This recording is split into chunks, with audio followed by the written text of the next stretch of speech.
이번 강좌에서는 카운팅, 셈에 대해서 공부를 해보겠습니다. 셈은 어떤 사건이 발생할 수 있는 경우의 수를 계산하는 거예요. 영어로 카운팅인데 경우의 수를 계산한다 그래가지고 카운팅이라고 하는데, 우리말로는 어떤 책에는 계수라는 말을 쓰는 경우가 있어요. 계산할 계에다가 숫자 수에서 계수인데, 근데 이 계수는 한자로 우리가 더 많이 사용하는 코에피션트의 계수하고 혼돈이 되죠. 그래서 셈이라고 여기서 얘기를 하도록 하죠. 자, 어떤 사건이 발생하는 경우의 수를 계산하는 것은 여러 가지 문제에서 많이 나오게 돼요. 특히 확률 계산할 때는 경우의 수를 계산하는 것이 필수적인 과정이 되는 거죠. 그럼 우리가 어떤 사건이 발생할 때 경우의 수를 따지는데, 두 개 이상의 사건이 발생할 경우에 우리가 각각의 사건에 대한 경우의 수를 계산을 할 수가 있는데, 그때 두 개의 사건이 발생하는 경우의 수는 어떻게 따지게 되느냐. 근데 이 경우에 이 두 개의 사건이 서로 연계돼서 발생할 수가 있어요. 연계돼서 발생한다는 것은 꼭 시간적으로 동시에나 연속적으로 의미도 있지만 분리할 수가 없다는 거죠. 어떤 하나의 사건이 발생할 때 다른 사건도 분리해서 발생할 수가 없는 그런 경우에 동시에 발생한다고 얘기를 하고, 그 경우에는 우리가 고배 법칙을 적용을 하게 돼요. 근데 반대의 경우에 두 사건이 아무 상관없이 별도로 발생하는 경우에 그 경우에는 고배 법칙을 적용을 하게 돼요. 고배 법칙은 조금 전에 얘기했다시피 어떤 사건이 발생할 수 있는 경우가 n1가지 존재하고 사건 E2가 발생할 수 있는 경우의 수가 n2가지 존재한다 그럴 때, 근데 이 두 사건이 동시에 발생을 해요. 꼭 시간적으로 동시에는 아니지만 분리할 수가 없는 거죠. 서로 연계해서 발생하는 거예요. 그럼 두 사건이 발생할 경우의 수는 n1 곱하기 n2가 되게 되죠. 그래서 이거를 고배 법칙이라고 얘기를 해요. 예를 들어 보면은 서울에서 대전으로 갈 때 어떤 사람이 선택할 수 있는 길이 네 가지가 있어요. 다음 대전에서 부산까지 갈 때 이 사람이 선택할 수 있는 길이 세 가지가 있어요. 그러면은 서울에서 대전까지 가는 사건이 네 가지 경우가 나올 수가 있고, 대전에서 부산까지 가는 사건이 세 가지 존재할 수가 있죠. 그럼 서울에서 부산까지 갈 때 총 경우의 수가 어떻게 되느냐.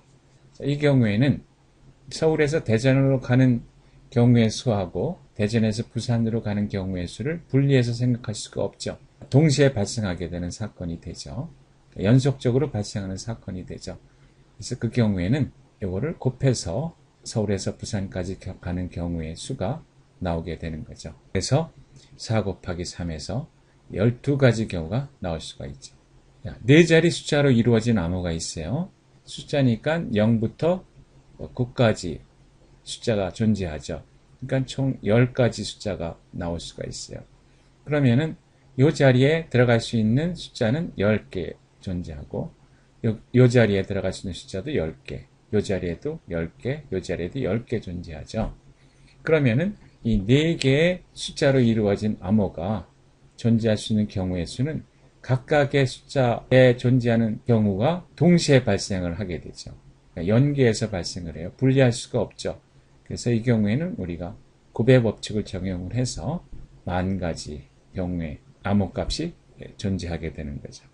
두 번 주사위를 던졌어요. 주사위를 두 번 연속해서 던졌을 때 연속해서 짝수가 나올 경우의 수는 몇 가지인가? 자, 주사위를 첫 번째 던졌어요. 이때 짝수가 나올 수 있는 경우는 주사위의 짝수는 2하고 4하고 6이 있으니까 세 가지 경우가 나올 수가 있죠. 그 다음에 두 번째로 주사위를 던졌을 때 나올 수 있는 경우의 수 세 가지가 되겠죠. 그러면은 지금 질문은 연속해서 짝수가 나올 경우니까 연속해서 이 두 가지 경우의 수가 연속해서 나와야 돼요. 분리할 수가 없는 거죠. 그래서 우리가 고배 법칙을 적용을 해서 곱하게 되면은 총 9가지 경우의 수가 나오게 되는 거죠. 근데 이때 주사위를 두 번 연속해서 던졌을 때 나올 수 있는 모든 경우의 수는 어떻게 될까요? 주사위는 6개의 숫자가 있으니까 6가지고 모든 경우의 수는 곱의 법칙을 적용을 해서 곱하게 되면은 36가지가 존재를 하게 되고 그러면은 2번 연속해서 주사위를 던졌을 때 연속해서 짝수가 나올 확률은 얼마인가? 확률은 모든 경우의 수에 대해서 우리가 구하고자 하는 사건이 발생할 수 있는 경우의 수이 되죠. 그래서 36분의 9해서 4분의 1의 확률을 갖는다라고 얘기를 할 수가 있는 거죠. 지금 간단한 코드가 있는데 이 알고리즘에서 요 연산을 수행하게 되는 경우의 수가 몇 가지나 나오느냐, 그러니까 몇 번 이 연산이 수행되느냐는 질문인데 지금 여기 보면은 for loop이 이렇게 돌고 있고 이렇게 돌고 있고 이렇게 돌고 있고 이렇게 돌고 있어요. 그래서 i가 1에서부터 n1까지 갈 때 j가 또 1에서부터 n2까지 돌겠고 또 k가 1에서 n3까지 돌고 l이 1에서 n4까지 돌게 돼요. 그러면은 여기 l이 n4만큼 돌죠. k가 1일 때 n4만큼 돌게 되고 또 j가 1일 때 k는 n3만큼 돌게 되고 i가 1일 때 j는 n2만큼 돌고 i는 1부터 n1까지 돌아요. 근데 이 경우 이게 분리돼서 발생하는 게 아니죠. 연계해서 발생을 하게 되는 거죠. 그래서 요 연산은 n1 곱하기 n2 곱하기 n3 곱하기 n4만큼 수행을 하게 되는 거죠. 자, 그런데 두 개의 사건이 있는데 이 두 개의 사건이 동시에 발생을 할 수가 없어요. 별도로 발생을 하게 되는 경우에 그때는 두 사건이 발생하는 경우의 수는 합으로 구할 수가 있는 거죠. 그래서 이거를 합의 법칙이라고 얘기를 해요. 예를 들어 보면은 어떤 사람이 서울에서 대전이나 부산에서 휴가를 보내려고 그래요. 그럼 서울에서 대전까지 갈 수 있는 길이 4가지가 있고 부산까지 갈 수 있는 길이 3가지가 있어요. 그러면은 대전이나 부산에 갈 수 있는 길은 몇 가지이냐? 이 경우에는 이게 동시에 발생하는 게 아니죠. 연계해서 발생하는 게 아니에요.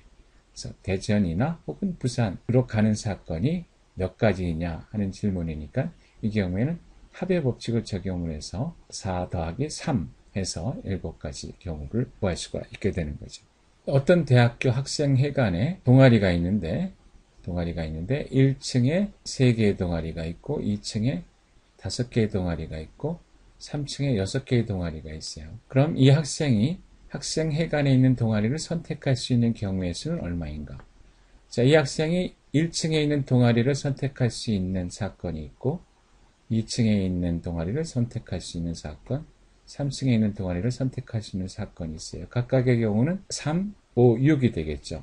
근데 이 학생이 어느 동아리를 선택하면은 다른 동아리는 선택할 수가 없는 거죠. 그러니까 이 E1이나 E2, E3의 사건이 동시에 발생할 수 있는 게 아니에요. 그러니까 이 경우에는 우리가 합의 법칙을 적용을 해서 3 플러스 5 플러스 6 해서 총 14가지를 선택할 수 있는 경우의 수가 존재하게 되는 거죠. 네, 이런 코드가 있어요. 때 마찬가지로 동일한 연산이 반복해서 수행이 되는데 지금 for loop이 이렇게 되고 이렇게 되고 이렇게 되고 이렇게 되죠.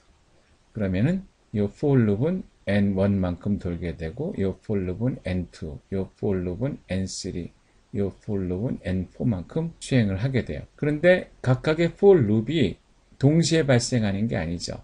별도로 발생을 하는 거예요. 서로 연계되어 있지 않아요. 그런 경우에는 S equal S 플러스 1의 연산은 합의 법칙을 적용을 해야 되겠죠. 그래서 N1 플러스 N2 플러스 N3 플러스 N4. 그러니까 앞의 경우하고 구별이 되죠. 앞의 경우는 동시에 발생하는 연산이고 이 경우에는 이 연산이 서로 독립적으로 별도로 발생하게 되는 연산이죠. 그래서 앞의 경우에는 곱의 법칙을 적용을 하고 이번 경우에는 합의 법칙을 적용을 하게 되는 거죠. 이 포함 배제 원리라고 하는 건데 말이 거창한데 사실 상식적인 얘기죠.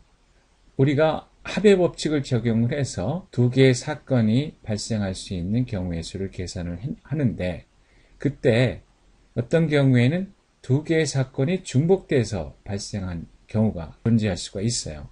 그런 경우에는 중복돼서 계산된 경우를 배제를 시켜야 되겠죠. 우리가 이걸 집합으로 표현을 해보면은 이원 사건이 발생할 수 있는 경우의 수 집합이 있고 이 두 사건이 발생할 수 있는 경우의 수의 집합이 있어요. 그래서 합의 법칙에 의해서 이거를 합쳤는데 두 개의 사건이 중복돼서 발생하는 경우가 존재하는 경우에는 우리가 이 중복된 경우를 빼야 되겠죠. 그래서 우리가 집합으로 표현을 해보면은 이런 식으로 표현할 수가 있어요.